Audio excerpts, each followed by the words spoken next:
आप जब भी कोई पेमेंट करते होंगे, किसी नए ऐप में लॉगिन करते होंगे या ट्रांजैक्शन जैसे कुछ भी अहम काम करते होंगे, तो इसे पूरा करने के लिए आपके पास आता होगा एक ओटीपी यानी कि वन टाइम पासवर्ड। ओटीपी को अब तक सबसे सुरक्षित तरीका भी माना जाता है, लेकिन अगर आपका ओटीपी आए ही नहीं, फिर भी आपके अकाउंट से पैसे निकल जाएं या ट्रांसफर हो जाएं तो क्या होगा? या फिर यूं कहें कि बिना ओटीपी के ही पेमेंट हो जाए तो आप क्या करेंगे? खैर, हम आपको डरा नहीं रहे, बल्कि आपको नए सेफ्टी फीचर के बारे में बताने वाले हैं जो बैंक और टेलीकॉम कंपनीज मिलकर ला रहे हैं। अब आपको किसी भी काम में ओटीपी की ज़रूरत पड़ेगी ही नहीं, और ख़ासकर जब बात ट्रांजैक्शन की आएगी तो बिना ओटीपी के ही ट्रांजैक्शन अपने आप वेरीफाई हो जाएगा।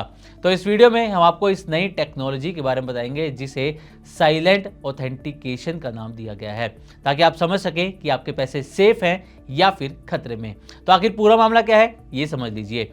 इकोनॉमिक टाइम्स की रिपोर्ट के मुताबिक भारत के बड़े प्राइवेट बैंक्स और टेलीकॉम कंपनीज जैसे जियो, एयरटेल, वोडाफोन आइडिया, बीएसएनएल, ये मिलकर एक नया सिस्टम तैयार कर रहे हैं जिसे कहा जा रहा है साइलेंट ऑथेंटिकेशन। अब तक जब भी आप कोई ऑनलाइन ट्रांजैक्शन करते थे तो ओटीपी आपके मोबाइल पर आता था और आपको मैन्युअली डालना पड़ता था, लेकिन इस नए सिस्टम में आपको कुछ भी करने की जरूरत नहीं होगी। वेरिफिकेशन बैकग्राउंड में ही हो जाएगी, यानी कि ऑथेंटिकेशन साइलेंट रहेगा बिना यूजर एक्शन के। अब ये साइलेंट ऑथेंटिकेशन काम कैसे करेगा, इसे भी समझ लीजिए। तो इस टेक्नोलॉजी का काम काफ़ी इंटरेस्टिंग है। जब आप कोई ट्रांजैक्शन करेंगे तो सिस्टम चेक करेगा कि आपके बैंक ऐप में जो नंबर रजिस्टर्ड है, जो भी आपका बैंकिंग ऐप है उसमें रजिस्टर्ड मोबाइल नंबर और आपके फ़ोन में एक्टिव सिम दोनों मैच करते हैं या फिर नहीं। अगर ये मैच किए तो आपकी पेमेंट हो जाएगी, आपकी ट्रांजैक्शन हो जाएगी, लेकिन अगर मैच नहीं हुआ तो ट्रांजैक्शन तुरंत ब्लॉक या फिर फ्लैग हो जाएगी। ये पूरा प्रोसेस रियल टाइम में होगा बिना ओटीपी डाले। मतलब कि अब जो सिक्योरिटी है वो मोबाइल नेटवर्क लेवल पर शिफ्ट हो जाएगी। नई टेक्नोलॉजी में क्या क्या शामिल होगा, इसके बारे में बात कर लेते हैं। तो साइलेंट ऑथेंटिकेशन के साथ साथ कई और एडवांस सिक्योरिटी लेयर्स भी यहाँ पर जुड़ रही हैं, जैसे कि सबसे पहले आधार फेस ऑथेंटिकेशन, क्योंकि कुछ बैंक फेशियल रिकॉग्निशन इस्तेमाल करते हैं। दूसरा होगा इन ऐप ओटीपी, यानी कि अब एसएमएस नहीं आएगा, बल्कि जो भी आप बैंकिंग ऐप यूज़ करते हैं उसी के अंदर एक ओटीपी जनरेट होगा और वो आपको डालना होगा।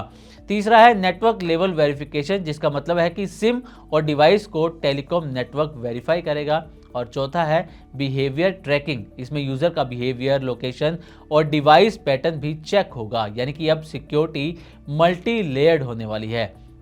अब सवाल ये भी आता है कि ओटीपी क्यों रिप्लेस करने की जरूरत पड़ी, क्योंकि अब तक ओटीपी को एक बेहद सुरक्षित तरीका माना जाता है पेमेंट करने का।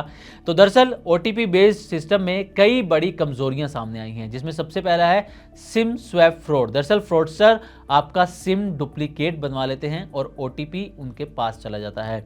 दूसरा है फिशिंग अटैक, फेक कॉल्स या फिर लिंक्स के जरिए आपका ओटीपी निकलवा लिया जाता है। और तीसरा है ओटीपी इंटरसेप्शन, यानी कि एसएमएस बेस्ड ओटीपी को हैक या फिर इंटरसेप्ट किया जा सकता है। इसी वजह से एक्सपर्ट्स मानते हैं कि ओटीपी अब उतना सिक्योर नहीं रहा। आरबीआई ने भी माना है कि सिर्फ ओटीपी से पेमेंट सिक्योर नहीं रह सकता।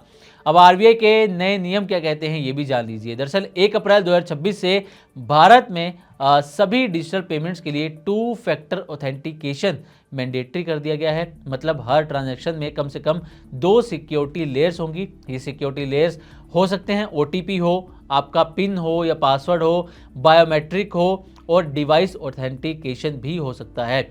यानी कि ओटीपी पूरी तरह खत्म नहीं होगा, लेकिन अकेला ओटीपी भी अब काफ़ी नहीं होगा। अब फ्रॉड कैसे कम होगा, ये जो नई टेक्नोलॉजी लाई जा रही है इसके जरिए। तो एक्सपर्ट्स के अनुसार सबसे ज़्यादा जो फ्रॉड होते हैं वो सिम क्लोनिंग और ई सिम स्वैप से होते हैं। ये फ्रॉड ओटीपी सिस्टम को बाईपास कर लेते हैं, लेकिन साइलेंट ऑथेंटिकेशन में सिम मिसमैच तुरंत पकड़ में आ जाएगा और ट्रांजैक्शन ऑटोमेटिकली ब्लॉक हो जाएगा। इससे फ्रॉड के चांसेस काफ़ी हद तक कम हो जाएंगे।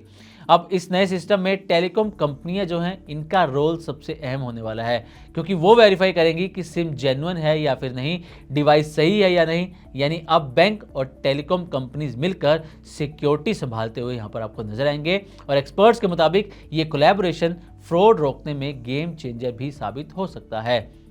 अब आपको बता दें कि भारत में हर महीने करीब 10 बिलियन ओटीपी मैसेजेस भेजे जाते हैं, यानी कि अगर ये ओटीपी कम होते हैं तो टेलीकॉम इकोसिस्टम पर भी एक बड़ा असर आता हुआ यहाँ पर नजर आएगा। और ये बदलाव सिर्फ शुरुआत है, आने वाले समय में पासवर्ड भी खत्म हो सकते हैं, बायोमेट्रिक्स और एआई बेस्ड सिक्योरिटी बढ़ेगी और पेमेंट्स पूरी तरह इनविजिबल हो सकते हैं। यानी आप पेमेंट करेंगे और आपको पता भी नहीं चलेगा कि ऑथेंटिकेशन कब हुआ। तो कुल मिलाकर भारत का डिजिटल पेमेंट सिस्टम अब एक नए दौर में प्रवेश कर रहा है। ओटीपी का एरा धीरे धीरे खत्म हो रहा है और उसकी जगह ले रहा है साइलेंट, स्मार्ट और सिक्योर ऑथेंटिकेशन। आरबीआई के नए नियम, बैंक्स और टेलीकॉम कंपनीज का कोलैबोरेशन, ये सब मिलकर एक ज़्यादा सुरक्षित इकोसिस्टम बना रहे हैं, लेकिन साथ ही नई टेक्नोलॉजी के साथ कई नई चुनौतियां, कई नए चैलेंजेस भी यहाँ पर आते हुए नज़र आ सकते हैं।